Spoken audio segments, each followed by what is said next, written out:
একটু আগে একটা ভিডিওর লিংক আমার সামনে পড়লো। আমি লিংকটা ইনবক্সে প্রথমে পিন করে দিচ্ছি, আপনার আগে দেখে নেবেন। ওই ভিডিওটা দেখে এসে তারপর আমার ভিডিওটা দেখেন, তাহলে আপনারা সহজে বুঝতে পারবেন। কিছুদিন আগে সৌদি আরবে বসে একটা ছেলে, প্রবাসী আর কি, হাদির ব্যাপারে অনেক কথা বলছিল। আমাদের সৌদি আরবে প্রবাসী ভাইরা ওই ছেলেটাকে ধরে কিছু উত্তম মাধ্যম দিলে সে মিডিয়ার সামনে এসে মাপও চাইছিল। আজকে যে লিঙ্কটা আমি দিছি, এই ভিডিওটা আমার সকালে আমার সামনে পড়ছে। এই ছেলেটা হয়তো বা সিলেটের বা কোথাও হবে, বাংলাদেশে প্রবাসী সম্ভবত থাকে। এই ছেলেটার কথাবার্তাগুলো শুনবেন, ভিডিওটা দেখবেন। জাইমা রহমান সম্বন্ধে সে কি বলছে। জাইমা রহমান নাকি পেপসুডেন্টের বা দাঁতের অ্যাড দেয়, নাচানাচি করে।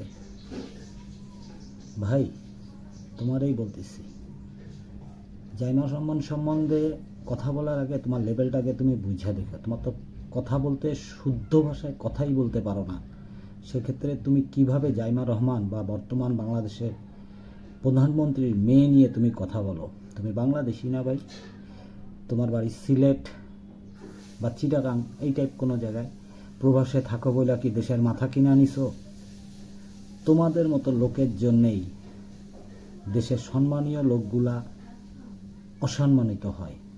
এআই ভিডিও জাইমা রহমানের প্রকাশ করছে নাকি ওটা জেনুইন ভিডিও, তোমারে দেখার অধিকার, অ্যানালাইজ করার অধিকার কেউ দেয় নাই।